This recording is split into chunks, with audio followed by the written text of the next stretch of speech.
ating simula ng umaga ng mga balitang dapat nating malaman sa 774 Balita Ngayon. 30 minutong pag-uulat ng mga impormasyon at pangyayari sa loob at labas ng bansa. 774 Balita Ngayon. Kasama sina Joel Malasakit Mangorospe at Darlene Olanyo. Kasama ang buong puwersa ng 774 News Team. 774 Balita Ngayon sa himpilang pinagkakatiwalaan sa balita at serbisyo publiko. DWWW 774, your ultimate news and music radio. At ngayon, narito ang inyong tagapagbalita.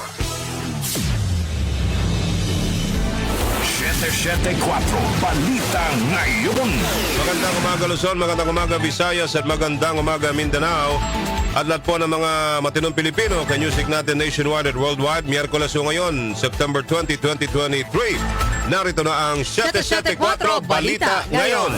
774 Balita Ngayon. At sa ating headlines, Pangulong Ferdinand Marcos Jr. kumpiyansang maabot pa rin ang 20 pesos na presyo ng kada kilo ng bigas. Buffer stock ng bigas sa bansa, tiniyak ni Pangulong Ferdinand Marcos Jr. na hindi kukulangin. Pamahalaan, sinigurong masasampa ng kaso ang mga natukoy na hoarders at smugglers ng sibuyas. Pagtatayo ng specialty hospitals, pabahay at food security pagtutuunan sa proposed 2024 national budget. Comelec, binala ng mga kandidato sa barangay at SK elections hinggil sa maagang pangangampanya bago ang campaign period. Nako po, Comelec, umikot kayo. Yung mga likod ng tricycle, punong-puno na mukha ng mga kandidato. Tatlong individual na nagbebenta ng registered SIM cards inaresto ng NBI. Sa Metro News Office of Transportation Security, nagsasagawa na ng investigasyon sa munay pagnanakaw ng isang airport worker sa isang pasahero sa NAIA. Commercial News, magiging Christmas capital ng Pampanga at tuna capital ng General Santos malapit nang maging opisyal. Sa international news, Taiwan, hinimok ang China na itigil ng military harassment nito sa kanilang teritoryo. Sa atin naman sports alert, Calvin Abueva, Terence Romeo, Jason Perkins at Mo Tautua hindi na makakalaro para sa Gilas Pilipinas sa Asian Games sa China.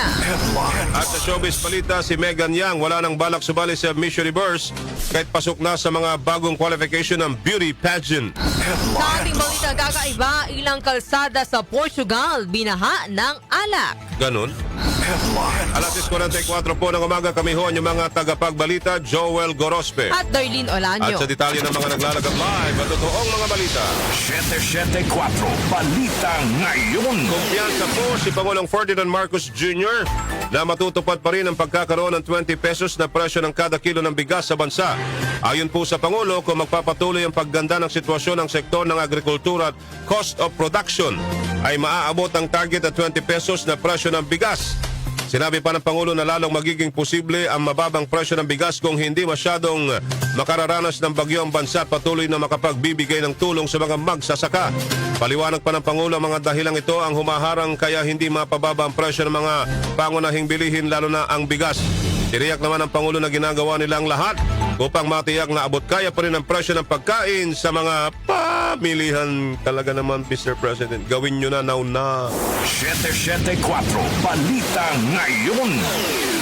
Tiniyak ni Pangulong Ferdinand Marcos Jr. na sapat ang buffer stock ng bigas sa bansa. Ginawa ng Pangulo ang pahayag matapos pangunahan ng pamimigay ng bigas sa Zamboanga City kahapon. Ayon sa Pangulo, patuloy ang pagtutok ng kanyang administrasyon sa supply at presyo ng bigas upang masigurong sapat ang buffer stock ng bansa sa harap na rin ng pag-i-import ng bigas sa ibang bansa sa Asia upang mapaghandaan ang El Nino phenomenon. Sinabi pa ng Pangulo na titingnan nila ngayon kung gaano karami ang pangangailangang bigas sa mga Pilipino at pupunuin ang lahat ng bodega ng National Food Authority at titiyaking walang pagtaas sa presyo. Ang ipinamahaging bigas kahapon sa pangunguna ng Pangulo ay bahagi ng mahigit 42,000 na sako ng smuggled na bigas na nagkakahalaga ng 42 billion pesos na nasa bodega ng NFA sa Zamboanga City. Nahuli dito ay 42,120 bags. Tama ba yun? Yes, 42,100 bags ng ganito. Kaya sabi namin, may proseso. Ginawa namin ang proseso. Ang proseso na ganito ay sasabihin, doon sa nagpasok, magpaliwanag kayo. Saan galing yan? Saan kayo nagbayad ng taripa? Saan kayo nagbayad ng tax ninyo? Saan kayo lahat ng mga pangangailangan dokumento? Natapos na po ang 15 days, hindi po sila makasagot. Kaya kinuha na ng gobyerno, kinuha na ng customs at ginawang donation sa DSWD at gagawing donation ng DSWD at ng gobyerno sa inyo. Yan po ang pahayag ni Pangulong Ferdinand Marcos Jr. 774 Balita Ngayon. Nanindigan po ang pamahalaan na hahabulin nila ang mga smuggler at hoarder ng mga produktong pang-agrikultura, hindi lamang ng bigas kundi maging ng sibuyas. Inihayag ito ni Executive Secretary Lucas Bersamin matapos maglabas ng rekomendasyon ng National Bureau of Investigation sa pagsasampa ng kaso sa mga hoarders at smugglers ng sibuyas na nagmanipula sa presyo nito sa mga nakalipas na buwan. Ayon sa kalihim, ang Department of Justice o ang prosecuting arm ng pamahalaan ang tutukoy sa detalye ng mga taong nasasangkot sa iligal na aktibidad. Una nang inihayag ni Justice Secretary Jesus Crispin Remulla na hindi makakaligtas sa kaso maging sa mga opisyal ng pamahalaan na napatunayang sangkot sa pagbebenta ng mataas na presyo ng sibuyas nitong mga nakalipas na buwan. 774 Balita Ngayon. Umarangkada na kahapon ang debate sa plenaryo ng Kamara sa panukalang 5.768 trillion pesos 2024 national budget. Ayon kay House Committee on Appropriations Chairman at ako Bicol Party List Representative Elizalde Co, bukod sa pagbangon mula sa pandemya ay tatlong pangunahing programa ang pagtutuunan ng administrasyon sa 2024 na nakapaloob sa pambansang budget. Kabilang dito ang pagkakaroon ng mga specialty hospitals sa iba't ibang panig ng bansa upang mapangalagaan ang kalusugan ng bawat Pilipino. Binanggit din ni Ko ang pabahay ng flagship program ni Pangulong Marcos na target na makapagpatayo ng 6 na milyong murang pabahay. Isa pa anya sa legacy ang pagtutuunan ng administrasyon na yung food security, self-sufficiency na layong mawakasan na ang dinaranas na kakapusan sa pagkain ng bansa. 774 Balita Ngayon. May 12 minuto bago alas 7 ng umaga, nagpaabot po ng pagbati si Pangulong Ferdinand Marcos Jr. sa 1.8 milyong empleyado ng pamahalaan sa pagdiriwang ng ika-123 anibersaryo ng Philippine Service o Philippine Civil Service. Sa isang video message, kinilala ng Pangulo ang dedikasyon at commitment ng mga nagsisilbi sa pamahalaan. Pinasalamatan rin ni Pangulong Marcos sa mga kakawanin ng gobyerno sa walang pagod, mahusay at may integridad na serbisyong ibinibigay ng mga ito sa mga Pilipino. Kinilala rin ng Pangulo ang Civil Service Commission sa patuloy na pagsusulong ng mga pagbabago sa gobyerno.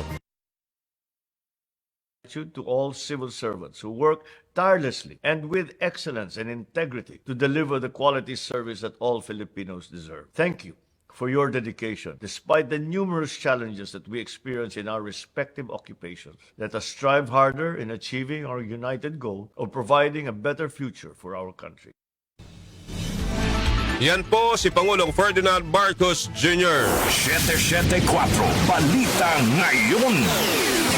Tiniyak naman ng Commission on Elections sa seryoso nilang tutugunan ang maagang pangangampanya ng mga kandidato sa barangay at sangguniang kabataan elections. Sa kanyang pagdalo sa September 2023 KBP General Membership Meeting, binanggit ni COMELEC Chairman George Garcia na maging ang TikTok ay babantayan nila upang mapanagot ang sinumang kandidato na masasangkot sa premature campaigning. Ayon kay Garcia, basta't may matanggap sila na reklamo sa isang kandidato ay kaagad nilang susuriin ang mga ito. Hinikayat din niya ang mismong mga kandidato na i-report sa COMELEC ang kapwa nila kandidato na maagang nangangampanya bago ang mismong election campaign period na itinakda sa October 19 hanggang 28, 2023. Samantala, ibinahagi rin po ni Garcia na sa kauna-unahang pagkakataon aabot sa 67,300 na persons deprived of liberty ang papahintulutang makaboto sa barangay at SK elections. Mr. George Garcia, paikutin ho ninyo ang tao ninyo. Ang bantayan ninyo yung mga tricycle. Dahil karamihan po dyan, ka-chairman, nasa yung sa likod po nila. Hanggang ngayon po, hindi ho tinatanggal yung mga tawag doon, tarpaulin ho ng mga politiko. 774 Balita Ngayon. Ibinahagi rin po ni COMELEC Chairman George Garcia ang mga plano ng ahensya para sa mga susunod na eleksyon sa bansa. Sa KBP General Membership Meeting, sinabi ng poll body chief na target niyang makapagsagawa ng local at national election sa mga mall. Bukas din si Garcia na sanayin bilang electoral board member sa mga pulis bukod sa mga guro. Isinusulong din ang pagpapanagot sa mga nuisance candidates tulad ng pagpapataw ng 500,000 pesos na multa at perpetual disqualification. Sa ngayon, walang nakikitang serious areas of concern ng COMELEC sa NCR na may kinalaman sa nalalapit na halalan. Siniguro naman po ni Garcia na magiging permanenteng katuwang ng COMELEC ang KBP sa pagiging matagumpay ng eleksyon at magbibigay ito ng libreng data center sa KBP upang maging transparent ang resulta sa botohan. 774 Balita Ngayon. Samantala, hinarang sa Campo Crame kahapon ng isang itim na sasakyan na naglalaman umano ng samot-saring baril. Sa inisyal na impormasyon, papasok sana ng Gate 2 ng Campo Crame ang itim na sasakyan nang harangin ito ng mga pulis dahil sa nakitang mga baril sa loob nito. Tinatayang nasa 15 mga baril ang nakita sa naturang sasakyan. Sumailalim naman sa interogasyon ng driver ng sasakyan na batay sa paunang impormasyon ng isang retiradong opisyal. Mga batid na ipinagbabawal ang pagbibitbit ng baril dahil sa umiiral na gunban kaugnay ng nalalapit na barangay at sangguniang kabataan elections sa Oktubre. 774 Balita Ngayon. May 7 na minuto pa bago mag-alas 7 ng umaga. Nakahandang i-deploy anong oras at kahit saan ang bagong eroplano ng Philippine Air Force na galing Estados Unidos. Ayon kay Defense Secretary Gilbert Chodoro, ang bagong C-208B ay mayroong surveillance at sensor camera na makakatulong sa pagpapalakas ng kanilang surveillance capabilities. Mayroon din itong rapid damage assessment at needs analysis na maaaring gamitin sa pagtugon sa anumang uri ng kalamidad. Nabatid na nagkakalaga ang bagong eroplano ng mahigit $17 million na donasyon ng Amerika sa Pilipinas sa pamamagitan ng grant program sa ilalim ng Foreign Military Sales Program. 774 Balita Ngayon. 3 individual na sangkot sa pagbebenta ng registered SIM cards ang naaresto ng National Bureau of Investigation Cybercrime Division sa Pasay City at Las Piñas City. Dinakip ang 3 sa isinagawang entrapment operation ng NBI bago ito nakatanggap na impormasyon ng NBI kaugnay sa bentahan ng registered SIM cards sa Facebook sa pamamagitan ng SIM Card Philippines Buying and Selling Group. Ayon sa NBI, ang mga ibinibentang registered SIM cards ay ginagamit umano sa panluloko tulad ng online scams. Maharap ang 3 sa kasong paglabag sa SIM Registration Act, Cybercrime Prevention Act of 2012. 774 Balita Ngayon. 7 minuto bago mag-alas 7 ng umaga, balita muna tayo mula sa 774 News Team. 774 News Report. News Report. Mga general ng PNP hinamon ni Pangulong Ferdinand Marcos Jr. na maging mga kinatawan ng magandang pagbabago. Detalye po sa report ni Rhea Mamogay. Rhea. Nanumpa sa harap ni Pangulong Ferdinand Marcos Jr. ang 57 mga general ng pambansang pulisya na na-promote sa ranggo mula pa noong kasagsagan ng pandemya o April 2020 hanggang nitong July 2023. Sa kanyang kalumpati kahapon sa Palasyo ng Malacanang, hinamon ng presidente ang mga promoted generals na maging agents of positive change o mga kinatawa ng mga positibong pagbabago. Paalala rin ng Pangulo sa harap ng mga general na walang puwang sa kanyang administrasyon ang pangungunsinti sa mga opisyal ng pulisya na umaabuso sa kanilang kapangyarihan at posisyon. Hinimok ng presidente ang mga general na panatilihin ang integridad sa lahat ng pagkakataon at manatiling committed sa pagsisilbi ng tapat sa bayan at sa publiko. Kasabay nito'y kinikilala ng Pangulo ang mahirap na trabaho ng mga pulis para mapanatili ang seguridad ng taong bayan. Inaasahan niya na magsisilbing magandang halimbawa ang bawat pulis. Ito, Rhea Mamogay ng DWW774, your ultimate music radio. Maraming salamat, Rhea Mamogay. 774 News Report. News Report. Mga telcos, pinag-install ng National Telecommunications Commission ang teknolohiya para sa live selfie sa SIM registration. Narito naman ang report mula kay Conde Bata. Conde. Tiniyak ng National Telecommunications Commission o NTC na gumawa na ng paraan ang ahensya para hindi na makagamit ng mukha ng unggoy o ng cartoons o anime para sa pagpaparehistro ng SIM. Sa pagdinig ng 2024 budget ng NTC, nabusisi ni Senate Minority Leader Coco Pimentel kung papaano na maiiwasan ang paggamit ng mga fake IDs na maaaring ginagawa ng mga scammers. Ayon kay NTC Commissioner Ella Blanca Lopez, naglabas na sila ng memorandum order na nag-uutos sa mga telecommunications company companies na mag-install ng teknolohiya para sa live selfie ng SIM registration upang matiyak na walang makalusot na mga fake IDs na may larawan tulad ng unggoy. Ang naturang live selfie ay magiging mandatory requirement sa SIM registration. Dagdag pa rito, hindi na rin papayagan ang pag-upload ng stock photos bilang selfie photo na isusumite. Binigyan naman ng NTC ang mga telcos ng hanggang December 18 para ma-install ang nasabing teknolohiya. Conde Batak ng DWWW 774, your ultimate music radio. Maraming salamat, Conde Batak. 774 News Report. News Report. Confidential at intelligence funds mainit na pinagdebatihan ng dalawang kongresista. Detalye po sa report ni Grace Mariano. Grace.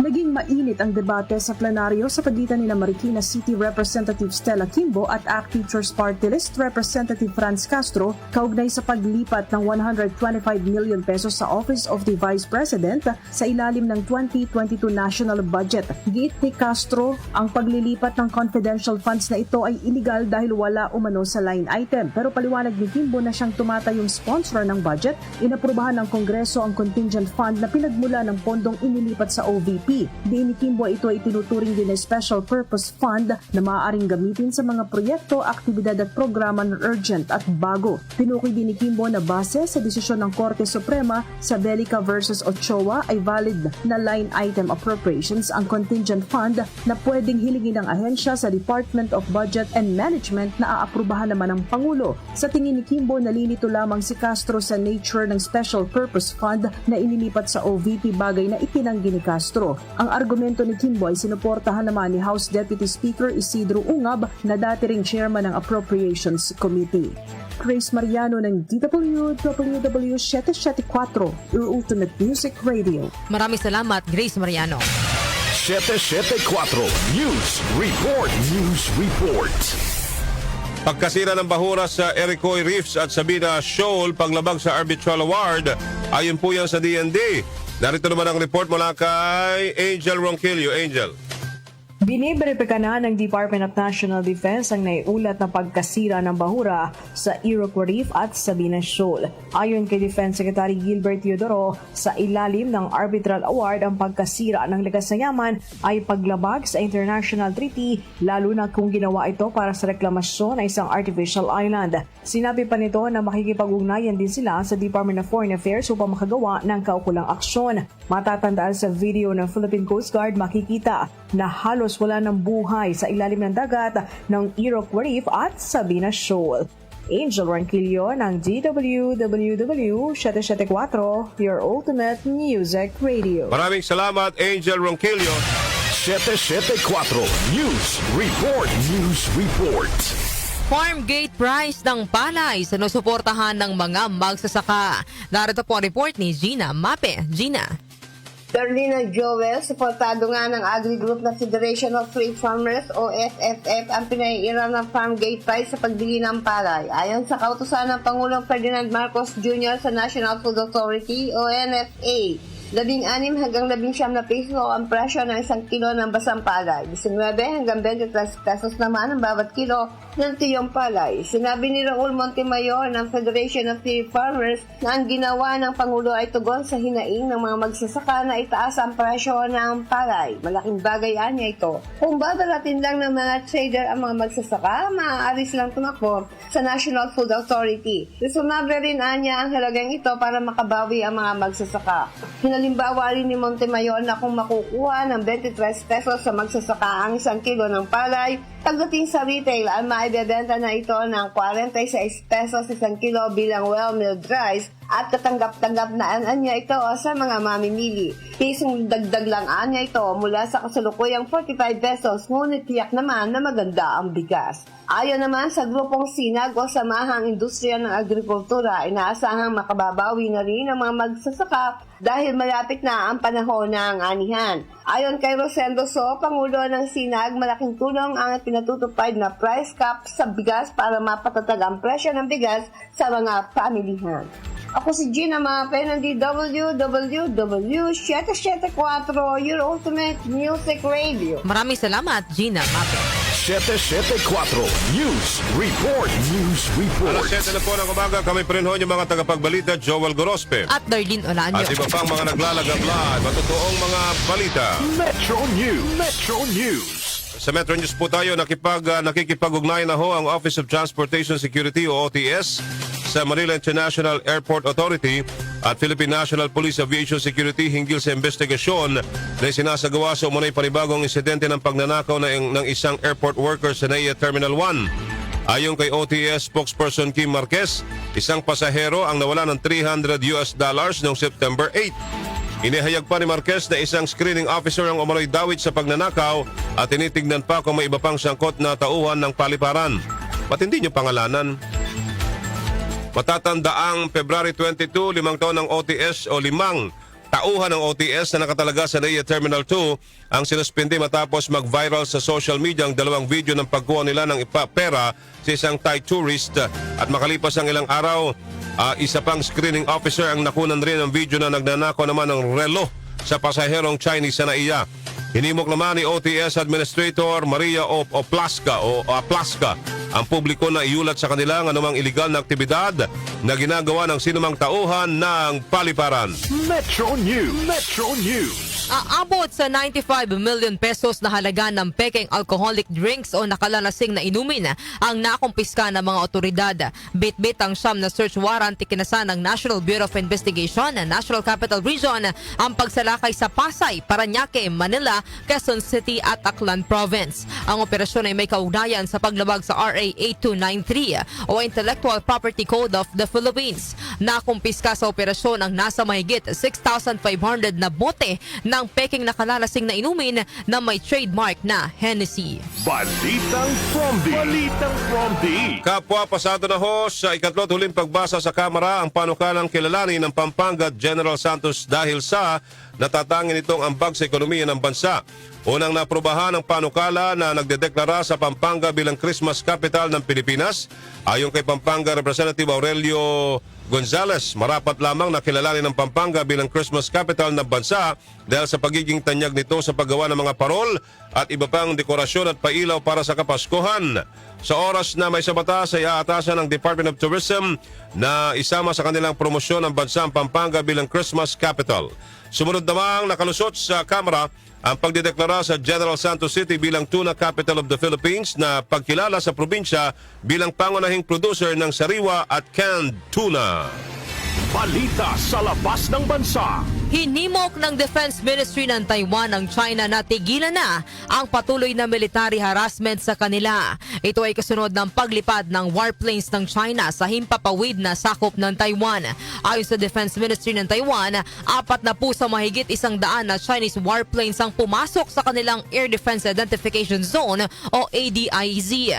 Tiniyak naman ng Taiwan na patuloy silang nagsasanay bilang paghahanda sa anumang pangaharas na gagawin ng China. Mabatid na iginigiit ng China na bahagi ng kanilang teritoryo ang Taiwan.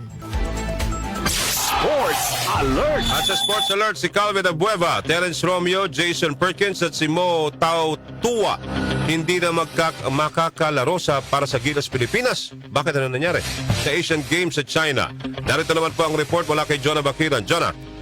Magandang umaga para sa ating sports balita. Inanunsyo ni Gilas Pilipinas coach Tim Cone na papalitan sina Calvin Abueva, Terence Romeo, Jason Perkins at Mo Tautua sa kupunan ng Gilas Pilipinas sa Asian Games sa China dahil na rin sa eligibility issue ng mga ito. Habang si Roger Pogoy ay hindi rin makakalaro para sa bansa dahil sa health issue nito. Ang ipapalit ay sina Kevin Alas, Chris Ross, Arvin Tolentino, CJ Perez at Marshall Lassiter. Sa press conference, sinabi pa ni Cone, maliban sa initial list na 60 players na isinumite nung nakaraang buwan para lumahok sa Asian Games, may bagong listahang ipinasa kamakailan kung saan binuo lamang ito ng 37-man pool at wala ang mga pangalan nila Tautua, Romeo at Stanley. Sa Facebook page naman ng PBA kung saan nakalive ang press conference, nagbigay ng iba't ibang sentimiento ang mga fans kaugnay sa replacement. Ang ilan ay kinalungkot ang anunsyo at ang iba naman ay kinwestiyon kung bakit walang plan B ang samahang basketball ng Pilipinas para dito. Para sa ating Sports Alert, ako po si Jonah Bakira ng DWWW 774 Ultimate Music Radio. Maraming salamat. Yan po si Jonah Bakiran, the pride of Cabanatuan. Showbiz Balita.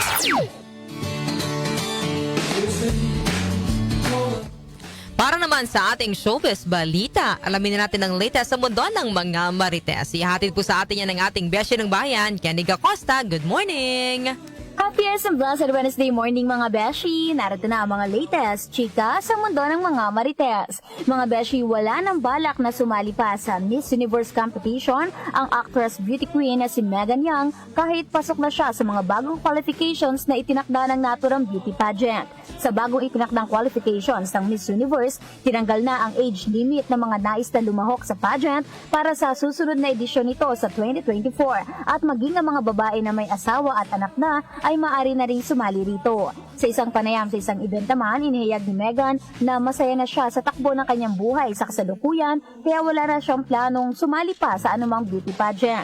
Sa mga isinagawa namang pagbabago sa mga panuntunan para sa aspiring beauty queens sa Miss Universe, gayon din sa iba pang pageant, inihayag ni Megan na nagbabago na talaga ang beauty pageant world sa nakalipas na mga taon. Kasabay rin ng mga pagbabago ng mundo at masaya siya na nakikita ito. Si Megan Young ang kauna-unahan at hanggang ngayon nag-iisang Pilipina na kinurunahan bilang Miss World noong 2013. Samantala, maghihiwalay na ng landas ang American singer na si Ariana Grande at ang asawa nitong si Dalton Gomez matapos ang 2 taong pagsasama. Formal nang nagsampa ng petition for divorce si Ariana sa Los Angeles nitong Lunes dahil umano sa hindi pagkakasundo sa magkakaibang bagay kaya nagdesisyon na sila na tapusin na ang kanilang relasyon. Sina Ariana at Dalton ay kinasal noong 2021 sa Montecito, California sa harap ng kanilang mga pamilya at malalapit na kaibigan. Burado na ang mga social media post ni Ariana kaugnay sa kanilang kasal.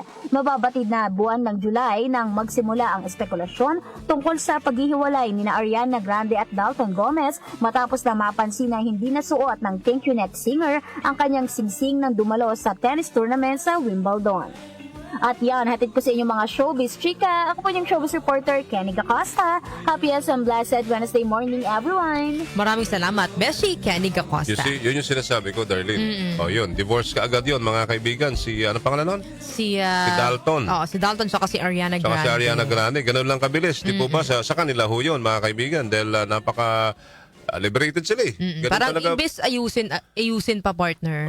Diba? Na agad, divorce na. Kasi dahil lang sa hindi pagkakasundo. Kaya nga mahirap po yung yung mag-aasawa ka na dahil ginusto mo lang, dahil mahal mo lang. Mahirap yun. Di ba? Correct. Kasi minsan yun lang ang base natin, dahil mahal mo lang. Then later on, pag nakita mo na yung tunay na ugali niya, Ayawan na. Di ba? Kaya nga ilang kalsada sa Portugal, binaha ng alak eh. At anong correct? Naglasing sila. May problema. Nagproblema sa pamilya. Sabi ni Love is not a feeling, it's a commitment. True. Kaya nga sa ilang kalsado sa Portugal, mga kaibigan, binaha po ng alak eh. Balitang kakaiba. Naglasing. Bakit Naglasing kaya? yung mga Galing mo Doc, dun, tama ba? Yes, good morning Joel, good morning Darlene, at sa lahat ng ating mga taga-subaybay.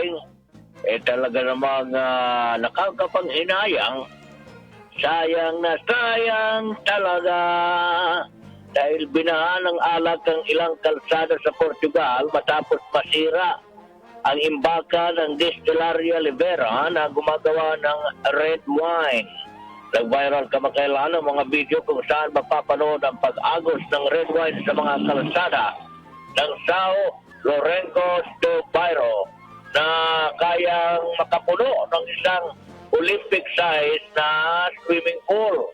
Wala namang naiulat na nasaktan sa insidente, ngunit may mga nasirang bahay dahil sa malakas na pagdaloy ng red wine.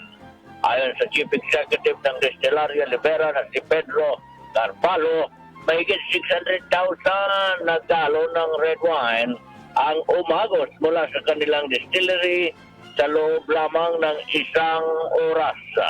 Ang kaninang aksidenteng ito ay structural failure ng mga imbakan ng alak. Humingi naman ng umanhin ang distillery sa mga naapektuhang residente at nangakong sasagutin ito ang paglilinis at repair sa mga nasirang ari-arian Red wine dahil yan. sa pagbaha Oo, ng yan oh. alak. Grabe, oh, red wine, oh. Sarap, oh. Dapat kumuha kang timba, Dapat, no? ano yan, ang ginawa ng mga tao, kumuha sila ng timba at sinahod nila, libre, oh. Pero nga lang, kalsada, madumi Yun na na yan. nga, Eh. oo. Madumi na yun, madumi na. Correct. Pero baka madumi na, no, Joel? Oh, madumi na yan, madumi na yan, madumi na. Wag na. Ayaw na natin na Sa madumi. ating advice ganda, alam mo ito, napapanood ko na rin ganitong mga eksena sa mga kalsada. No? Hindi man ito tungkol sa wine, pero mayroon kasi akong napanood na truck na nasiraan, na disgrasya. Oh. Ang kanyang mga karga ay mga alak din. Mhm. So ang iba nagkabasag-basag, ang iba na okay pa, kanya-kanyang kuha ang Yun. ibang nandoon sa lugar. Mga Mga walang mga iya. usi. Oo. Ay, alam mo, Totoo lang. hindi lang yan. Dito nga sa atin, dyan sa may Balintawak, yung pag-ikot mo ng gano'n, di ba? Lalo na yung mga soft drinks, Aha. inaakyat ng mga buang. Lalo na yan. Alam niyo ba yung storya na yon? Alam niyo ba yon? Alam niyo yung mga truck ng alak, ng soft drinks, 'di ba sa Balint... saging eh. di ba basta lahat ng dadaan diyan, may mga gago diyan eh. Ay sorry po. Sa Balintawak, 'di ba, mag-U-turn kang gano'n, paakyat na ng EDSA. Maraming kasi madilim yung lugar na yan dati, hindi ko alam ngayon ha. Marami diyan sa madaling araw nakatambay. Aakyatin talaga nila yan. Magbabagsak talaga sila ng ano. Kaya laging lugi yung ano eh, yung driver at saka yung pahinanti. Oo, sila kasi magpapalit nun eh. Yung Correct. nawala. Kawawa. Ayun. Kaya kung mga may ganyan, may halimbawa tayo masaksihan nating may nagdisgrasya, magmalasakit na tayo. Hindi yung Parang kanya-kanyang bit-bit, kanya-kanyang kung kuha. anong mayroon pang pwedeng. Kasi alam mo, mayroon naman dyan mga pagkakataon na kapag hindi na pwede, parang yung iba ipamigay na kung pwede pa. Diba? Meron nga, Pero Doc yung Justin. Pero sandali lang, parang iba na naman yung pinupunta Parang nung may papuntahan na naman. nung ano niya eh. Parang may hugot na naman to bandang huli. Nawala yung ano ko. Mamaya pa yan, sa ulit bahagi ng aking advice ka na Oo. darling. Pero yung may sinasabi ako, Doc Justin, nabalitaan mo ito for sure eh. Yung dati sa bandang Cebu ata nangyari. Yung nalaglag yung pera na ide-deposit niya sana sa bangko, di ba? Yung iba, akala mo tumutulong lang magpulot. Yung pala, binulsa na. Oo. Sabagay, kasi alam mo, talagang siguro mga pangangailangan pa pero hindi yun dapat maging rason natin. Correct. Pagka hindi sa atin, wag nating pulutin. Ngayon, sana maging lesson din yun noon sa mga may-ari ng negosyo na delikado ang ginawa nilang iasa yung ganung kalaking pera lang sa isang nagmumotor. Kasi delikado man talaga yan. Correct. Mayroon ding negligence eh. So, masabi ko, pagka mga ganyan, talagang sasama lang tayo. Alam mo, Pag hindi sa inyo, isipin natin huwag sa bawat kunin. araw na ginagawa natin sa buhay, mayroon talagang karma, that's it. Correct. Totoo yan, Doc Justin. Mabuti, balik sa'yo din. Ganyan lang yan. As simple as that. Sige. Hello? Oh. Ay, Hello? naku, sayang. Wala ako doon sa Portugal nung mangyari ito. Sa sahod ko. Kaya ko sanang higupin yun eh. Anyway, alam mo, sa totoo lang dyan at rin, isa ko sa mga talaga namang wine lover. Wow. Kasi ako, sabi nga nila, good for the heart yung wine. Ayun, bakit nga ba tayo nagtutok pagka nainom ng wine? Kahit ano nga lang, pero talagang siya pare, magtutok ng mga baso. No? Cheers. Ganon. Yan pala ay isang sumpa. Yan pala ay isang ritual, Darlene. Aha. Ang pinagpunan isang ritual para maitaboy ang anumang negatibo na dala ng alak.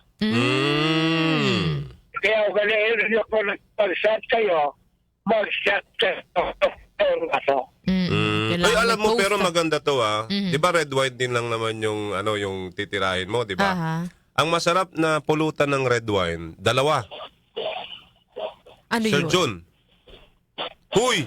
2. Isang bangus, Mama Olive's bangus sardines, masarap yan, isama sa red wine.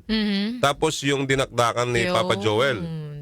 Doon sa mga nagsasabing high blood kayo, mga kaibigan, yung niluluto ko kasing dinakdakan, pinapakuluan ho yan ng matagal. So nawawala na ho yung, yung taba, tinatapon po namin yan.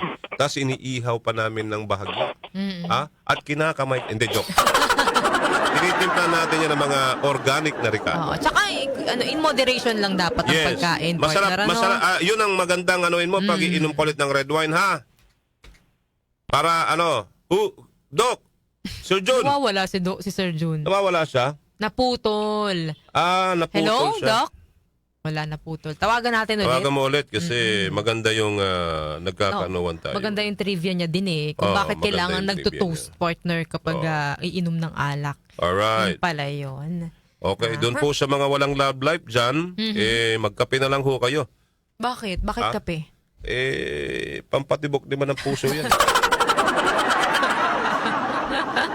Kala ko para kabahan naman sila. Hindi, para pampatibok din naman ang puso. Ito naman po, doon sa mga kaibigan natin dyan. Albert! Ay, Sir Jun! Ako naputol tayo, no?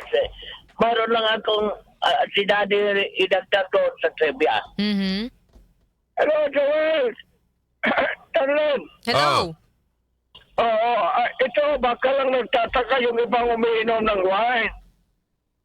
Bakit nga ba may wine na may kulay at may wine na yung yanong clear wine lang?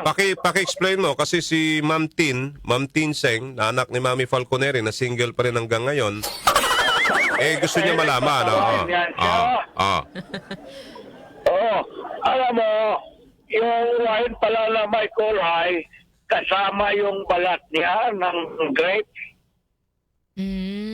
Yung wine na walang kulay, talagang yung katas lang yan. Huwag kayong mag-alala, hindi food coloring yan, ha? Natural. Pero mas healthy yung mayroong balat ng grapes, darling. Base sa aking pagsasaliksik.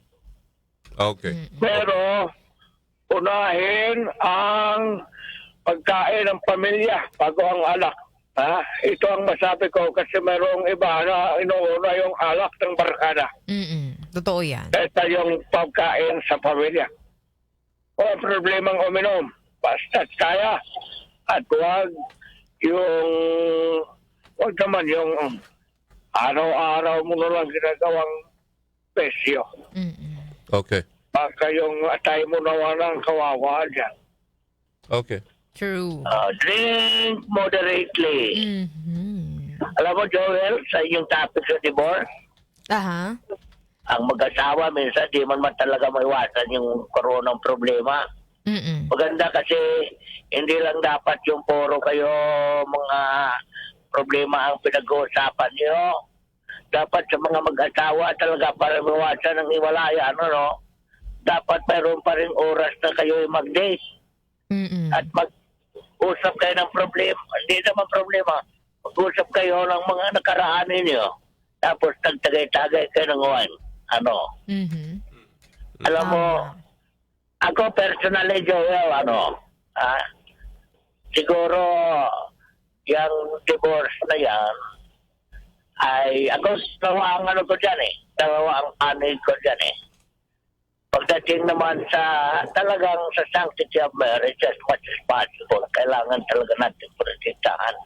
Pero kawawa na rin naman talaga ang mag-asawa at ang pamilya kung hindi na sila magkakasundo. So mayroong mga sitwasyon na applicable yung divorce, pero sana lagyan ng pangil yan at yung mga IRR o implementing rules and regulation at requirements para magkaroon ng divorce ay talagang lagyan ng pangil. Kasi prone sa abuso yan. Baka naman yung iba, magkasawa ngayon magpagkasal. Tapos kung pag ayaw na, divorce. Hiwalay na Okay. bukas. Actually, may talagang storya na nangyari dyan. Totoo. Mayayaman sila eh. Nagpakasal sila today. Ngayon, oras lang pagitan. Meron Naghiwalay. yan sa ibang bansa din, partner. Alam ko na ibalitang kakaiba natin ito eh. After lang maikasal, nung nakapag-ayos lang yung babae na natanggal na yung mga make-up, hindi niya nagustuhan yung talagang natural na itsura ng babae. Nakipag-divorce siya after ng kasal. Di ba may mga ganong simpleng dahilan na nauuwi sa diborsyo? Okay. Okay. Oo, di ba? Tama yung sabi ni Darlene eh. Pagkasal ka lang kung ready ka na. Di ba? Yes, totoo yan. Pwedeng pagkasal ka dahil lang sa mga rasones. Dapat ang pagpapakasal is talagang lifetime commitment yan. Tama. There's no way of turning back. Kaya yung mga hindi pa kasal, alam nyo na, takot pa tumasok sa commitment. Di ba? Pag-isipang mabuti. Diba? Tama ba tayo dyan? May tama ka. Sige. Baka Alright. magkatama ako dito. Sige. Sige. Maraming Punta salamat. kami sa Ermita, ha? Ermita kayo ngayon. Oo nga, saan bang... Sige, ingat kayo. Sige. Ingat, ingat. Sige. Kasama si Randy at saka si Ray going to Ermita, Manila. Message nyo kami kung nandun na kayo.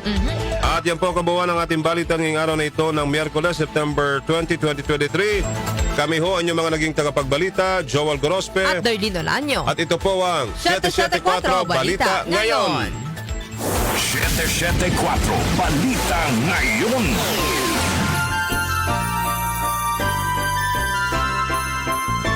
Mayroon na lamang po tayong 96 days bago ang araw ng Pasko.